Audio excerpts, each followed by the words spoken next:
Good morning.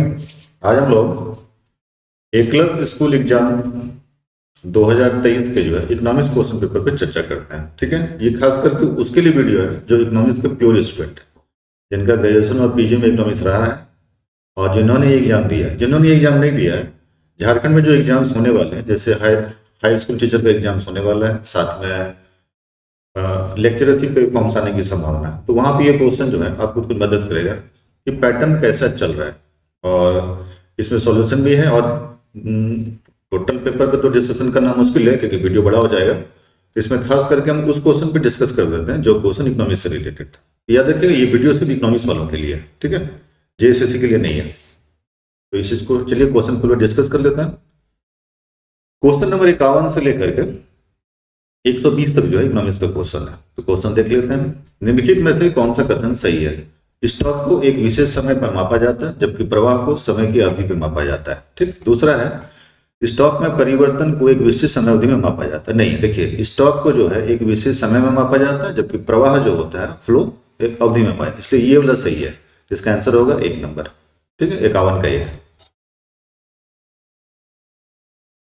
52 number, दो क्षेत्रीय अर्थव्यवस्था में मामले में निम्नलिखित में से कौन सा कथन सही है? क्या है? एक अर्थव्यवस्था में गृहस्थ क्षेत्र द्वारा समग्र उपभोग उसी अर्थव्यवस्था में फर्म द्वारा उत्पादित वस्तु और सेवाओं पर समग्र व्यय से कम होता है। ठीक। दूसरा है, साधन आय जो है हमेशा कुल उपभोग के बराबर होता है। देखिए, ये गलत है। ठीक है, फैक्टर कॉस्ट जो होता है ना, फैक्टर इनकम जो होता है वो उपभोग के बराबर नहीं होता है, हमेशा ज्यादा होता है या कम होता है, बराबर नहीं होता है। ये वाला कथन सही है। एक अर्थव्यवस्था गृहस्थ क्षेत्र द्वारा समग्र उपभोग उसी अर्थव्यवस्था में फर्मों द्वारा उत्पादित वस्तुओं सेवाओं पर समग्र व्यय को निर्भर करता है, इसलिए इसका आंसर होगा 1 नंबर। 53 नंबर, स्थिति आकलन सर्वेक्षण रिपोर्ट 2021 के अनुसार कृषक गृहस्थों की औसत मासिक आय में फलन उत्पादन से प्राप्त शुद्ध प्राप्तियां का योगदान होता है। अगर आप इस रिपोर्ट को देखेंगे 2021 के रिपोर्ट को, तो उसमें जो था 49% था। ठीक है, 49% जो इसका ये था। ठीक। क्या लिखा हो? औसत मासिक आय फल उत्पादन से प्राप्त। ठीक, कि किसानों को जो आय प्राप्त होती है उस आय प्राप्त का जो प्रतिशत कितना है, तो 49% है रिपोर्ट में। 54 नंबर, निपुण भारत मिशन के संदर्भ में निम्नलिखित में से कौन सा कथन सही है? यह मिशन 5 जुलाई 2021 को लॉन्च किया गया था, यह कथन सही है। यह मिशन जो है लक्ष्य जो है बाल वाटिका से 9 वर्ष की आयु वर्ग के आधारभूत साक्षरता और अंक ज्ञान का लक्ष्य करता है। देखिए, सेकंड वाला ऑप्शन गलत है। ये अंक ज्ञान का लक्ष्य नहीं करता और 9 वर्ष भी नहीं, वो 6 वर्ष है। तो यहाँ दोनों जगह गलत हो गया। ये हाँ, ये सही है कि 5 जुलाई 2021 को शुरू किया गया था। इसमें मतलब कि अंग्रेजी का ज्ञान, भाषा का ज्ञान, भाषा का मतलब हिंदी और अंग्रेजी छोड़ करके भी है, लेकिन कहीं कहीं भी गांव में क्या है कि इंग्लिश बहुत जगह भी वीक होता है, तो इसलिए इसमें इंग्लिश को स्पेशली डाल दिया गया है कि इंग्लिश को थोड़ा सा फोकस करके सिखलाया जाए। उसके अलावा गणित का ज्ञान और कुछ वैदिक मैथमेटिक्स के ज्ञान को भी इसमें डाला गया है। साथ ही साथ जो है इसमें योगा पे भी ध्यान दिया गया है। जब तक आप हेल्दी नहीं रहेंगे मेंटली, तब तक आप आगे नहीं बढ़ पाएंगे, इसलिए उस पर भी इसमें लॉन्च किया गया है। इसलिए ये जो है सिर्फ आधारभूत संरचना अंक ज्ञान का लक्ष्य करता है, सही है, लेकिन ये 9 वर्ष नहीं होगा, 6 वर्ष होगा, इसलिए गलत हो गया। तो 54 का 1 होगा। 55 नंबर, निम्नलिखित में से कौन सा कथन सही है? फल विविधीकरण सतत कृषि को बढ़ावा दे सकता है, आयात निर्भरता में कम कर सकता है। दूसरा है, हालांकि इसका जल प्रयोग क्षमता और भूमि स्वास्थ्य की सततता पर कोई प्रभाव नहीं पड़ता है। सही बात है। देखिए, ये कृषि को बढ़ावा देता है, यानी सतत कृषि यानी कि जैविक खेती, ये सही है। दूसरा, ये भूमि स्वच्छता को प्रभाव नहीं पड़ता, बिल्कुल सही बात है। अगर आप जैविक खेती करते हैं तो कृषि उर्वरता यानी कि भूमि को जो उत्पादकता हो बनी रहती है, वो कम नहीं होती, इसलिए इसका आंसर होगा 3 number. 56 number, NFHS national family health survey report 5 के अनुसार निम्नलिखित में से कौन सा कथन सही है? NFHS 5 के पता चलता है कि भारत में शिशु पोषण के सभी सूचकांक पूरे भारत स्तर पर बेहतर हुए। ये बात बिल्कुल सही है। अगर आप रिपोर्ट देखेंगे तो उसमें पता चलेगा कि ये रिपोर्ट बिल्कुल सही बता रहा है कि शिशुओं का जो होता है हेल्थ का जो स्टैंडर्ड है पहले से बेहतर रहा है। दूसरा, लेकिन 15 से 49 आयु वर्ग की गर्भवती महिलाओं का अनुपात जिसमें खून की कमी थी NFHS 4 की तुलना में बढ़ गई। ये भी स्टेटमेंट सही बता, यानी कि ए भी सही है और बी भी सही है। रिपोर्ट वेबसाइट पे भी अवेलेबल है, नहीं होगा तो वेद IAS के टेलीग्राम चैनल पे आपको मिल जाएगा। इसलिए इसका आंसर होगा 3 नंबर। 57 नंबर, पीएलएफएस 2019-20 के डेटा के अनुसार निम्नलिखित में से कौन से कथन सही है? 2019-20 में सम्मिलित नए कृषक में से 71% कृषि क्षेत्र में सम्मिलित हुआ है। ठीक। दूसरा, 2019-20 में नए कृषक में से 2.41% विनिर्माण क्षेत्र में सम्मिलित हुआ। देखिए, ये दोनों का दोनों स्टेटमेंट गलत है। ठीक है, ये 71% नहीं है, ये मुश्किल से है 61%। ये 2.41% नहीं है, बल्कि 4% के आसपास है। तो यहाँ पे दोनों का दोनों आंकड़ा जो है वो गलत हो गया, तो 4 नंबर आंसर होगा। 58 नंबर, सही विकल्प का चयन कीजिए। देखिए, यहाँ पे जीडीपी और जीएनपी के बारे में बताया गया। जीडीपी होता क्या है कि जीडीपी में जब हम नेट इनडायरेक्ट टैक्स और एनएफआईए को माइनस कर देते हैं, जीएनपी बन जाता है, इसलिए 1 नंबर इसका सही होगा। 49 नंबर, निम्नलिखित में से किसने टिप्पणी की थी कि दीर्घकाल में हम सभी मर चुके होते हैं? बिल्कुल सही, ये केन्स का स्टेटमेंट है। केन्स थ्योरी ऑफ एम्प्लॉयमेंट पढ़ेंगे तो उसमें आप देखिएगा, इसमें ऐसा लिखा हुआ है, केन्स का कहना था कि दीर्घकाल में हम सभी मर चुके होते हैं। ऐसा इसलिए कि दीर्घकाल में आपके ढेर सारे सिद्धांत ऐसे जो काम नहीं आते हैं। आप आज सिद्धांत बना के रखें, आज से 10 साल बाद चेंज हो जाता है। क्यों? एग्जाम्पल से समझ लीजिए, 2011 में सरकार ने कुछ कानून बना के रखा था, ये उम्मीद से कि हम 2021 में उसको अच्छे से इंप्लीमेंट कर पाएंगे, सेंसस का अच्छा रिपोर्ट दे पाएंगे, हम बजट अच्छा दे पाएंगे। 2020 में कोविड ने आकर के सारा समाप्त कर दिया, कोई फायदा नहीं हुआ, सारा का सारा धरा रह गया। इसलिए केन्स ने कहा था कि लॉन्ग टर्म में कुछ मत सोचिए, शॉर्ट टर्म में अच्छे से सोचिए। और केन्स का ये सिद्धांत आज के समय में बिल्कुल काम करता है। 60 नंबर, निम्नलिखित में से कौन सा कथन सही है? नाम मात्र और वास्तविक जीडीपी के अनुपात को जीडीपी अपस्फीति के रूप में जाना जाता है, ये कथन गलत है। दूसरा, वास्तविक सकल घरेलू उत्पाद को आधार वर्ष की कीमत पर मापा जाता है। ठीक है, देखिए ये भी गलत है। तीसरा, जीडीपी कल्याण का बहुत अच्छा मापक नहीं होता है, ये भी यहाँ देखिएगा कथन सही नहीं है बोला गया। ठीक है, ये सब कई ऐसा है जो ये सब सही कथन, इधर मैं सही कर रहा हूँ, देखते जाइएगा, ये भी सही है, ये भी सही है, इधर के इस हिसाब से नहीं है। तीसरा बोलता है वास्तविक जीडीपी को भारत का राष्ट्रीय माना जाता है, नहीं, ये गलत है। ठीक है, तो आंसर कौन सा हो जाएगा? 4 नंबर, क्योंकि यहाँ बोला ही गया है कौन सा कथन सही नहीं है। 4 नंबर कथन सही नहीं है, ये कथन सही है, ये कथन भी सही है, ये कथन भी सही है, ये कथन सही नहीं है। वास्तविक जीडीपी को राष्ट्रीय नहीं माना जाता है।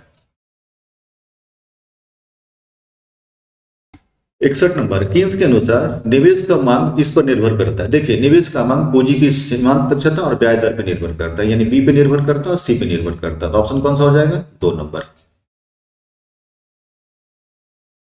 62 नंबर, निम्नलिखित में से कौन सा कथन सही नहीं है? देखिए, एमपीसी जो है 0 से 1 के बीच में होता है, सही है। एमपीएस 0 से 1 के बीच में होता है, ये भी सही है। ठीक है, और के का वैल्यू जो होता है इन्वेस्टमेंट मल्टीप्लायर, जिसको निवेश गुणांक बोलते हैं, वो 1 से लेकर इन्फिनिटी तक होता है, ये सही है। लेकिन 4 नंबर सही नहीं है, गलत है वो 4 नंबर, इसलिए इसका आंसर जो है 4 नंबर होगा। क्या क्या दिया हुआ? कोविड के दौरान संकट को रोकने के लिए निम्नलिखित उपायों को उसकी नीतियों से मिलान कीजिए। पहला है नगद हस्तांतरण, दूसरा है खाद्य सुरक्षा, तीसरा है कौशल विभाग, चौथा है हमारे पास एमएसएमई। देखिए, ये चारों के चारों जो स्कीम हमारे पास चलाए गए थे, इसमें इस चीज को ध्यान में रखिएगा कि पहला ऑप्शन हमारे पास क्या है? Cash transfer. देखिए, कैश ट्रांसफर जो चला था वो पीएम किसान के लिए चला था। ठीक, एक। दूसरा, फूड सिक्योरिटी, ये चलाया गया था हमारे 1 नेशन 1 कार्ड के लिए, यानी ए का होगा 2, बी का होगा 4। देखिए, ए का 2, बी का 4, ऐसे नहीं पता चल गया 4 होगा, लेकिन देख लेते हैं। एमएसएमई जो है वो क्रेडिट कार्ड स्कीम के लिए चलाया गया था, स्किल डेवलपमेंट जो होता है इसके लिए चलाया गया था, डीडीयू के लिए चलाया गया था।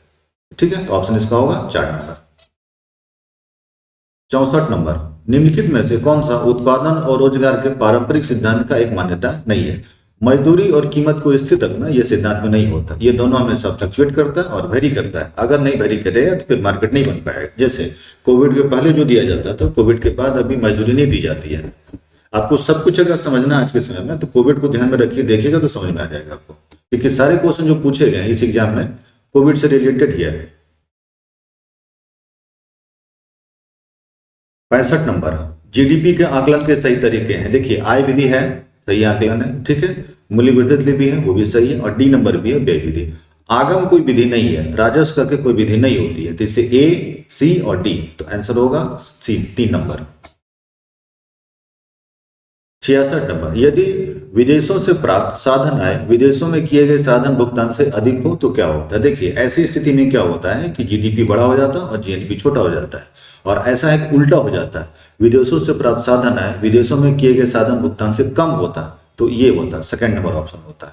और है कि कोई भी ऐसी अर्थव्यवस्था जहां पे आयात और निर्यात नहीं होती है वहां पे जीडीपी और जीएनपी बराबर हो जाता है, ठीक है। इसका आंसर 1 नंबर होगा। 66 नंबर, निम्नलिखित में से कौन सा आरबीआई के पारंपरिक कार्यों में शामिल नहीं है? देखिए, मुद्रा ऋण देना आरबीआई के कार्यक्रम में नहीं शामिल होता। हस्तांतरण करना है, समाशोधन गृह का कार्य करता है, समय बिल का सौदा करना, ये सब काम करता है। इसको ऋण देने से कोई लेना देना नहीं होता है। 3 नंबर होगा इसका आंसर। 68 नंबर, सट्टा उद्देश्य से मुद्रा की मांग ब्याज दर का घटता फलन होता है, ठीक है, ये कथन सही है। दूसरा, तरलता जाल की अवस्था में मौद्रिक नीति निष्प्रभावी हो जाती है, ये भी कथन सही है। इसका मतलब ये और भी दोनों सही है, तो आंसर होगा 3 नंबर। 69 नंबर, गुणक और त्वरक के संयुक्त प्रभाव को किस नाम से जाना जाता है? उसको बोलते हैं लेवरेज इफेक्ट। लेवरेज इफेक्ट का नाम दिया हुआ उत्तोलन प्रभाव, ठीक है, दोनों का प्रभाव होता है। 70 number, assumption of the Keynes theory of multiplier are. देखिए, इसका ये था कि इन्वेस्टमेंट में कोई चेंजिंग नहीं होना चाहिए, ये सही बात है। दूसरा है कि एमपीसी जो होता है, सीमांत उपभोग, ये जो होता है कांस्टेंट होना चाहिए, ये भी सही है। सरकार की नीति निष्प्रभावी होनी चाहिए, ये भी सही है। सरकार का हस्तक्षेप कम होना चाहिए बाजार में, तभी हम बाजार को बना पाएंगे। तो उस हिसाब से ए और बी सही है, ठीक है, 1 नंबर होगा। 71, NFHS5 के अनुसार निम्नलिखित में से किस राज्य का कुल प्रजनन दर 2 से ऊपर है? देखिए, सिर्फ उत्तर प्रदेश का यहाँ पे ऑप्शन ऊपर है, बाकी सबका नीचे है, बाकी सब नीचे में। 72, सेबी के कार्य में शामिल नहीं है। यहाँ देखिए, सेबी का काम है प्रतिभूति बाजार से नियंत्रण, सही है। यहाँ लिखता है विदेशी मुद्रा बाजार को नियंत्रित करना, नहीं, ये इसका काम नहीं है। फॉरेन एक्सचेंज मार्केट जो आरबीआई का काम है, इसका काम नहीं है। प्रतिभूति से संबंधित जितना भी काम है सब सेबी का काम है, ठीक है। और मुद्रा से संबंधित जितना भी काम होगा वो आरबीआई का होगा। इसका आंसर होगा 2 नंबर। 73 नंबर, गरीबी के कुल गणना अनुपात 2011-12 के आधिकारिक अनुमान के अनुसार निम्नलिखित राज्यों को घटते क्रम में व्यवस्थित कीजिए। देखिए, अगर घटते क्रम में कीजिएगा तो सबसे पहले बिहार आएगा, ठीक है, उसके बाद हमारे पास झारखंड आएगा, फिर हमारे पास छत्तीसगढ़ आएगा, फिर हमारे उड़ीसा आएगा। ABCD कंटिन्यू रहेगा हमारे पास, इसलिए आंसर होगा 2 नंबर।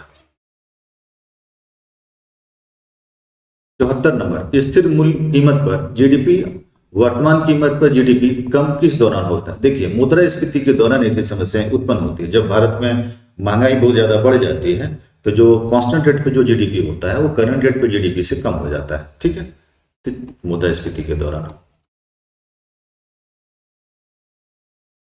75 नंबर, अभिकथन है राष्ट्रीय आय के आकलन हस्तांतरण भुगतान शामिल नहीं किया जा सकता है। कारण, हस्तांतरण भुगतान साधन सेवाओं के बाद प्राप्तियां आय नहीं होती। देखिए, 1 नंबर तो सही है, आकलन जो हस्तांतरण भुगतान में शामिल नहीं किया जाता है।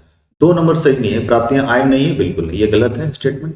तो 1 सही हुआ, 2 गलत हुआ, यानी 1 नंबर। 76 नंबर, एक सूचकांक को सही समझा जाता है जब वो, देखिए, एक सूचकांक को तब सही माना जाता है जब वो फैक्टर रिवर्सल टेस्ट को सेटिस्फाइड कर देता है। अगर वो फैक्टर रिवर्सल टेस्ट को सेटिस्फाइड नहीं करता है तो उसको माना जाता है वो सही नहीं है। ये स्टैटिस्टिकल क्वेश्चन है जो सिलेबस में भी है, ठीक है। 77 नंबर, यदि वितरण ऋणात्मक के साथ एक पक्षीय हो तो क्या होता है? देखिए, ऐसी स्थिति में क्या हो जाता है कि मोड जो होता है वो मीन से बड़ा होता है, और मीन जो होता है वो मीडियन से बड़ा होता है, ठीक है। तो 4 नंबर आंसर होगा। मैं यहां एक्सप्लेन कर दिया हूं। इन पॉजिटिव केस, पॉजिटिव वाले केस में उल्टा होता है, मीन बड़ा होता है, मीडियन, उसके बाद मोड। और नेगेटिव वाले केस में क्या होता है, मीडियन बड़ा होता है, मोड बड़ा होता है, फिर मीडियन, फिर मीन, उल्टा हो जाता है। इस चीज को याद रखिएगा। 78, फिशर का आदर्श सूचकांक क्या है? देखिए, फिशर का आदर्श सूचकांक ये है कि वो लेस्पेयर और पासे का जो होता है ज्योमेट्रिक मीन होता है, ठीक है, जिससे 1 नंबर होगा। ये सिंपल क्वेश्चन है, स्टैटिस्टिक का कोई भी बुक निकालेंगे 11 12 का तो वहां पे मिल जाएगा क्वेश्चन। और जो भी क्वेश्चन स्टैटिस्टिक का पूछा गया है सब 11 12 के और थोड़ा बहुत ग्रेजुएशन का बुक से लिया गया है। 79 नंबर, औद्योगिक संबंध संहिता 2020 निम्नलिखित में से किस श्रम कानून में सम्मिलित किया जाता है? देखिए, यहाँ पे हमारे पास 4 है, इसको थोड़ा इंग्लिश में आप देख लीजिए। इंडस्ट्रियल डिस्प्यूट एक्ट, दूसरा है मिनिमम वेजेज एक्ट, तीसरा है ट्रेड यूनियन एक्ट, और चौथा है इन्यूमरेशन एक्ट। अगर आप इंडस्ट्रियल रिलेशन 2020 का बात कीजिएगा तो सिर्फ 2 इसमें सही है।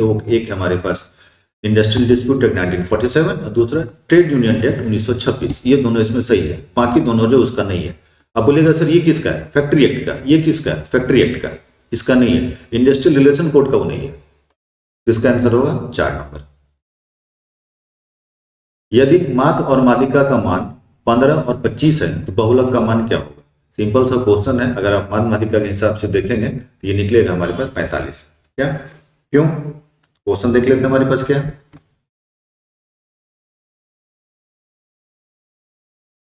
क्वेश्चन है हमारे पास, मादिका का मान दिया होगा, कितना दिया होगा मीन का?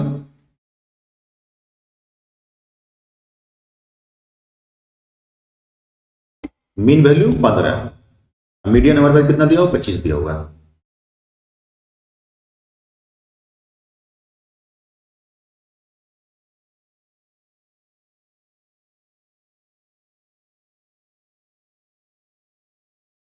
तो इसका आंसर आ जाएगा 45। ठीक है, 25 से गुना करेंगे 3 को और 2 से गुना करेंगे 15 को, गुना करके घटा देंगे तो हमारा आंसर आ जाएगा 45। 81 नंबर, निम्नलिखित में से कौन सा सांख्यिकीय माप अत्याधिक बड़े और छोटे मूल्य को प्रभावित करता है? देखिए ये जो मादिका है ना, ये दोनों को प्रभावित करता है। मादिका के अलावा जो है वो दोनों को प्रभावित नहीं करता।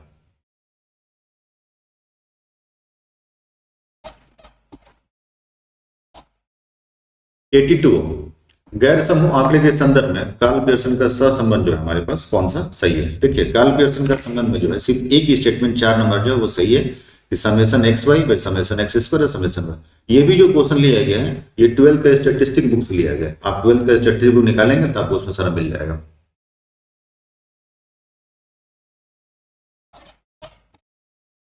एटी थ्री, यदि दोनों प्रतिगमन गुणक ऋणात्मक हो तो सहसंबंध होता है। देखिए दोनों ऋणात्मक होगा तो दोनों में निकल के पॉजिटिव आ जाएगा तो धनात्मक हो जाएगा।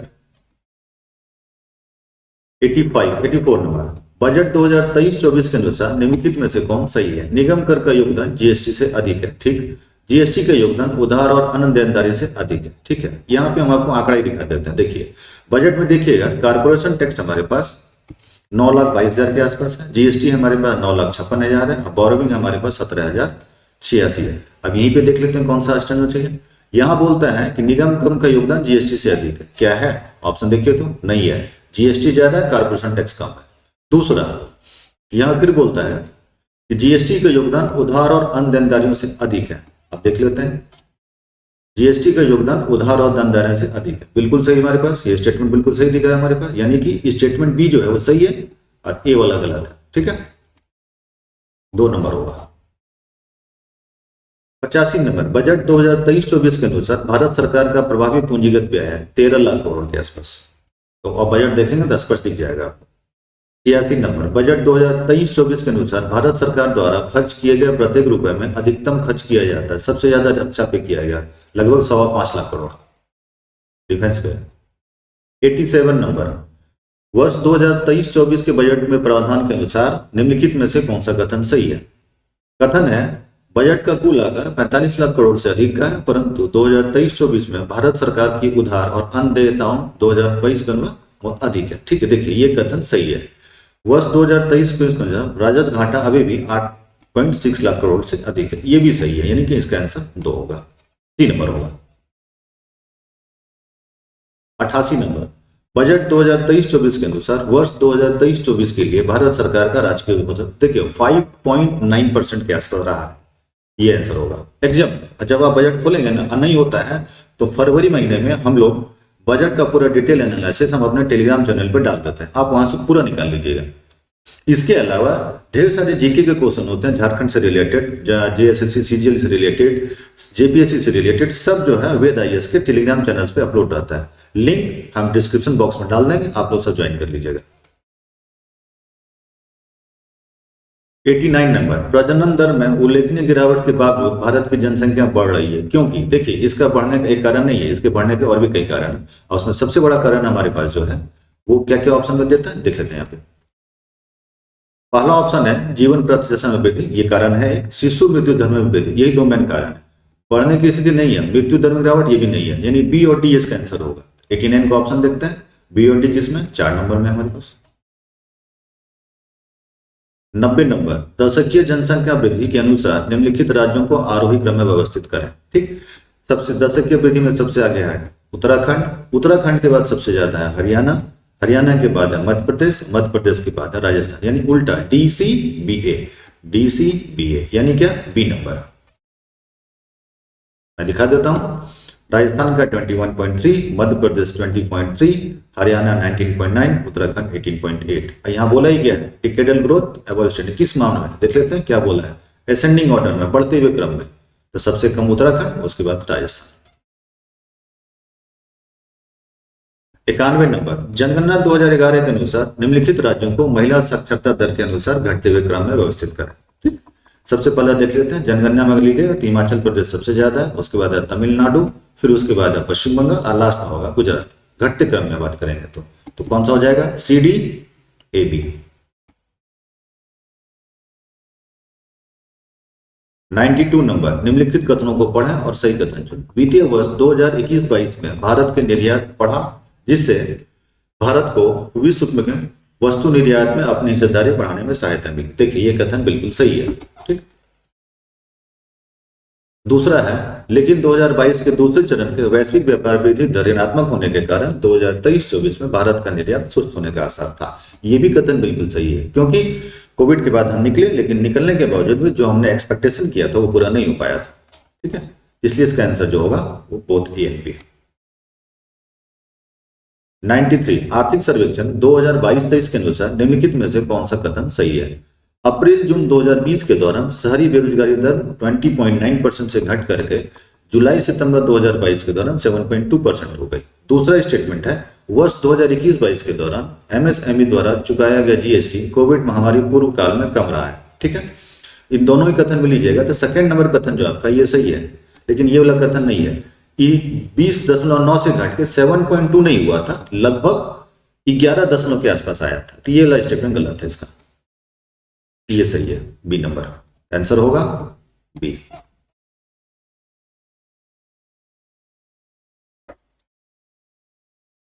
चौरानवे नंबर, यदि उपभोक्ता की आय 2,200 रुपया है, ठीक है, देख लेते हैं कितना हमारे पास तो है, और P कितना है 20, अब PY कितना है 10, तो X अक्ष हो, देखिए तो हमारे पास होता है फॉर्मूला, क्या होता है फॉर्मूला हमारे पास होता है M equal to XPX Y PY। X कितना रहेगा वही रह जाएगा, अब P कितना है 20X प्लस 10Y। ठीक है, तो अब यहां बोलता है क्वेश्चन में कि X अक्ष और Y अक्ष का क्या होगा। X पे कितना है 20X और इधर कितना है 10Y। फिर आप देख लेते हैं,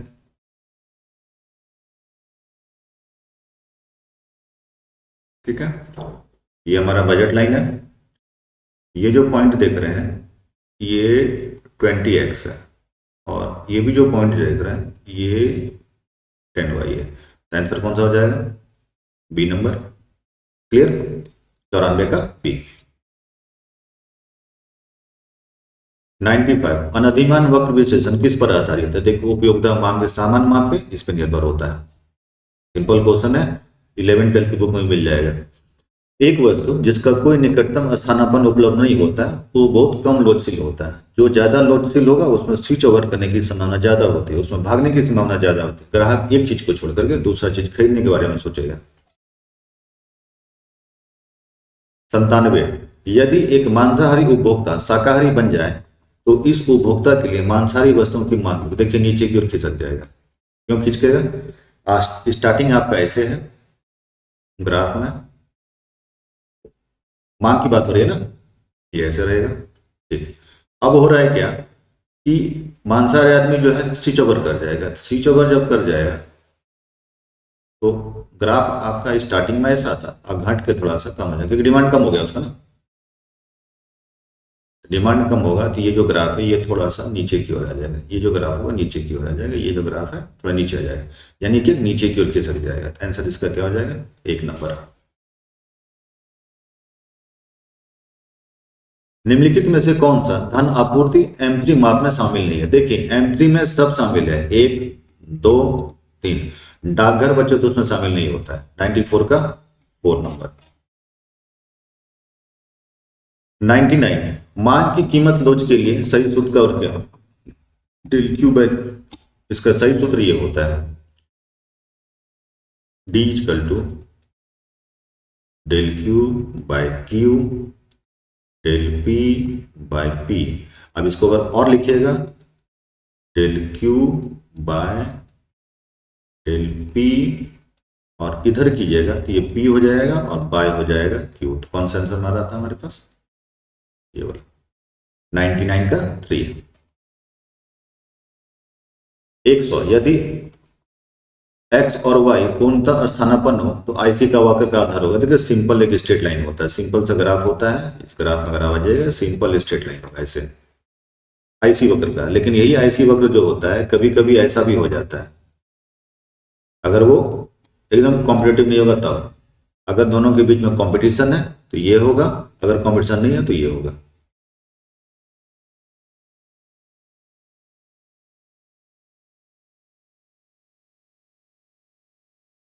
एक सौ अल्पकाल में यदि टीपी अधिकतम है तो इस बिंदु में एमपी क्या होता है? एमपी शून्य हो जाता है। ग्राफ से पता चल जाएगा आपको, एमपी शून्य हो जाएगा। 102 शून्य उत्पाद पर स्तर पर अल्पकालीन टीसी किसके योग होता है? शून्य के बराबर होता है। क्वेश्चन से में खाली रिपीट कर दिया गया है। मान लीजिए MC is greater than AC, इस स्थिति में एसी क्या होगा? बढ़ रहा होगा। 104 गिफन गुड्स के मामले में मांग वक्र क्या होता है? धनात्मक ढाल वाला होता है और मांग वक्र का ये अपवाद होता है। गिफन गुड्स का मतलब ऐसी वस्तुएं जो बहुत जरूरी फ्यूचर को ध्यान में रख के बनाया जाता है, उसमें आ जाते हैं। तो फ्यूचर वाले में लॉ ऑफ डिमांड अप्लाई नहीं होता है। 105 एक समकोण अधिमान वक्र तब घटित होता है जब दोनों वस्तुएं पूरक होती है, यानी ऐसी वाली स्थिति आ जाएगी। ये वाला ऐसी वक्र ये तब होता है जब दोनों वस्तु जो होता है कॉम्प्लीमेंट होता है। 106 कथन को क्या देखें? अनाधिमान वक्र विश्लेषण के संदर्भ में वस्तुओं की सीमांत उपयोगिता और कीमत का अनुपात समान होना चाहिए और संतुलन के बिंदु पर एमआरएस घटती भी होनी चाहिए। दूसरा है घटती सीमांत उपयोगिता विश्लेषण के अनुसार दो वस्तुओं की स्थिति में ये कथन संतुलन होता है। देखिए ये संतुलन कथन है, ये सही है, ये कथन गलत है। घटता नहीं है, कभी कभी बराबर रहता है, बढ़ता भी है, एक नहीं रहता है। इसका आंसर जो है 2 नंबर होगा। 107 कौन सा कथन सही है? अल्पकाल में उत्पादन के साधन का अनुपात परिवर्तनशील होता है लेकिन उत्पादन का पैमाना स्थिर होता है। यह कथन गलत है। दीर्घकाल में उत्पादन के साधन का अनुपात स्थिर होता है लेकिन उत्पादन का पैमाना परिवर्तनशील होता है। यह कथन सही है। आंसर कौन सा होगा? केवल बी। 108 एक अनपढ़ उपभोक्ता के लिए जो किताबों के प्रति उदासीन है, एक्स वस्तु मिठाई है, वाई वस्तु किताब है, इस उपभोक्ता के लिए आईसी का आकार क्या होगा? देखिए वाई एक्स के समांतर होगा। ऐसा इसलिए उसके लिए कोई फर्क नहीं पड़ता है किताब को लेकर के, तो स्वाभाविक बात है तो ऐसी स्थिति में आ जाएगा। इसके लिए एक्स के समांतर होगा, ऐसे हो जाएगा। क्या बोला है? ये एक्स है और ये हमारा वाई है, ठीक है। तो इस स्टेज में ये ऐसे ही बनेगा।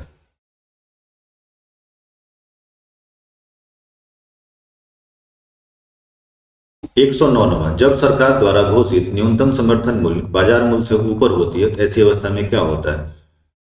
प्रभावी न्यूनतम कीमत और प्रतिपूर्ति अधिक हो जाता है, ठीक है। यानी एक्सपेक्टेड फ्लोर प्राइस जो होता है वो ज्यादा होता है, सप्लाई उसमें ज्यादा होता है, क्योंकि सरकार पहले ही बता देती है कि हम मिनिमम सपोर्ट प्राइस इतना रखने वाले हैं। जब वो पहले घोषित कर देगी तो सप्लाई जो होता है चिन्ह बना रहता है, और अगर घोषित नहीं करेगी तो सप्लाई गड़बड़ हो जाता है, क्योंकि किसान भी निश्चित नहीं रहता है कि हमारा फसल का जो उत्पादन कहाँ जाने वाला, किधर बिकने वाला है। 110 भारत, चीन और पाकिस्तान ने अपनी पहली पंचवर्षीय योजना की शुरुआत 1951, 53 और 56 में किया था। ये कथन सही है, ठीक। 1980 के दशक में शुरुआत इन देशों के प्रति व्यक्ति आय बहुत कम था। नहीं, ये गलत है। सबका अलग था। चीन बहुत आगे निकल चुका था, भारत बीच में था, पाकिस्तान की स्थिति और भी अच्छी नहीं थी। 1 नंबर सही है, ठीक है।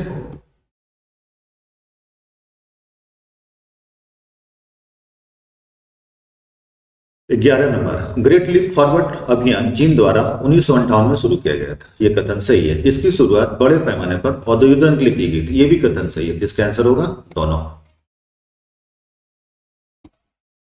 112 नंबर, वृद्धिशील पूंजी उत्पादन अनुपात को इस प्रकार परिभाषित। देखिए, पूंजी में वृद्धि और उत्पादन में वृद्धि, ये दोनों में वृद्धि कर दीजिएगा, बन जाएगा। यानी कि इसका सी आंसर हो जाएगा इंक्रीज इन कैपिटल और increment in the output. C number answer होगा। 113, भारत में चौथी पंचवर्षीय योजना की समय अवधि थी 1969 से लेकर के 1974 का जो टाइम था वो 4th 5 ईयर प्लान का था। 114 नंबर, देखिए ये क्वेश्चन थोड़ा डाउटफुल है, ठीक है। अब ये निर्भर करता है कि जिसने एग्जाम लिया, कंडक्ट कराया, वो क्या मानता है। ऐसे अगर आप इसको निकालिएगा तो आंसर जो होता है हमारे पास 4 आता है, लेकिन वो 4 सही नहीं माना जाता है, ठीक है। क्यों नहीं सही माना जाता, उसका क्या कारण है। वाला कारण यहाँ पे दिया हुआ है, देखिएगा सी का मान दिया हुआ है हमारे पास 0.75, ठीक है। तो के कितना निकलेगा, 1 बाय, यहां कर देते हैं =1 बाय MPS, और यहां देखिएगा MPC दिया हुआ है 0.75, तो MPS हो जाएगा 0.25। अब अगर हम यहाँ निकालें तो 1 बाय 0.25 जो आंसर आ रहा है 4। हिसाब से देखा जाए तो 4 यहाँ ऑप्शन दिया हुआ है, लेकिन ये फिर भी आंसर सही नहीं है, क्योंकि यहाँ पे जो टी का प्रयोग अगर आप करेंगे ना, टैक्स, तो इसमें से कोई भी आंसर नहीं आएगा। तो या तो यहाँ पे गड़बड़ी है या तो यहाँ आंसर में गड़बड़ी है, इसलिए इस क्वेश्चन को मैं छोड़ रहा हूँ, क्योंकि ये क्वेश्चन थोड़ा डाउटफुल है हमारे लिए, ठीक है। अब ये निर्भर करता है आयोग के ऊपर कि वो कमीशन में इस क्वेश्चन को रखता है या क्वेश्चन को हटाता है।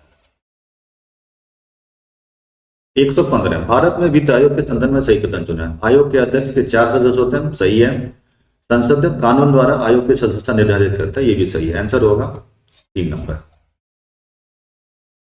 116, समग्र मौद्रिक संसाधन शामिल किया जाता है। देखिए, समग्र मौद्रिक संसाधन में तीनों को शामिल किया जाता है, वाणिज्यिक है, मांग जमा, जनता के पास जमा, ठीक है। तो इसका आंसर होगा 4 नंबर। 117, निम्नलिखित कथनों को पढ़ें और विचार करें। वैधानिक तरलता अनुपात वाणिज्यिक बैंकों द्वारा अपने जमा का वह अनुपात है जिससे वह आरबीआई के पास नकद और सोने के रूप में रखता है। ये कथन सही है। दूसरा है, एसएलआर में वृद्धि और ऋण योग फंडों में कमी करेंगे तो इससे फलस्वरूप मुद्रा की पूर्ति नियंत्रण होती है। ये भी कथन सही है। दोनों आंसर सही होगा, ए और बी। 118, निम्नलिखित कथनों को पढ़ें और सही कथन चुनें। मौद्रिक नीति संस्थानों द्वारा मुद्रा की उपलब्धता और लागत को प्रभावित का एक विवेकहीन उपकरण, सही, 1 नंबर सही है। रेपो रेट मुद्रा की उपलब्धता और लागत को प्रभावित करने के लिए दीर्घकालीन अवधि के लिए किया था, ये गलत है। रेपो रेट दीर्घकालीन के लिए नहीं होता बल्कि अल्पकालीन के लिए होता है। इसका आंसर सिर्फ 3 नंबर होगा। निम्नलिखित में से कौन सा सूचकांक मूल्य वृद्धि का अधिक अनुमान लगाता है। पासे का जो सूचकांक है वो ज्यादा अच्छा है, इसलिए इसका आंसर होगा 2 नंबर। 120, विदेशियों से अस्थायी परिसंपत्ति बेचना और उधार लेना है, ये कैपिटल रिसिप्ट का पार्ट होता है। ये आरबीआई के बैलेंस शीट पे आप जाके देखिएगा तो आपको वहां मिल जाएगा और उसी पे दिया रहता है, ठीक है। 120 क्वेश्चन था, इकोनॉमिक्स का था। इसके आगे का क्वेश्चन जो है रीजनिंग मैथ और टीचिंग एप्टीट्यूड से रिलेटेड है, ठीक है। आप अपना आंसर मिला के बताइएगा कि आपका कट ऑफ कितना जा रहा है। ओवरऑल अगर देखा जाए तो ये क्वेश्चन थोड़ा टफ था, यानी इस बार जो एकलव्य का एग्जाम हुआ ये क्वेश्चन टफ था, इसको आप इजी नहीं बोल सकते। इसमें मान के चलिए कि 50% क्वेश्चन जो था वो थोड़ा टफ था और रिपोर्ट पे बेस्ड था, और रिपोर्ट पे बेस्ड जब क्वेश्चन आता है तो वो थोड़ा सा टफ हो जाता है, ठीक है। आप लोग सब इसको देखिएगा और बताइएगा। और इस चैनल पे आपको इकोनॉमिक्स से रिलेटेड जितने भी टॉपिक चाहिए सारे की वीडियो मिल सकते हैं। प्रीवियस ईयर क्वेश्चन के सारे एक्सप्लेनेशन आपको यहाँ मिल जाएंगे, ठीक है। तो आप अपना मार्क्स बताइएगा हो, और इसका PDF अगर चाहिए तो वेद IAS के टेलीग्राम चैनल पे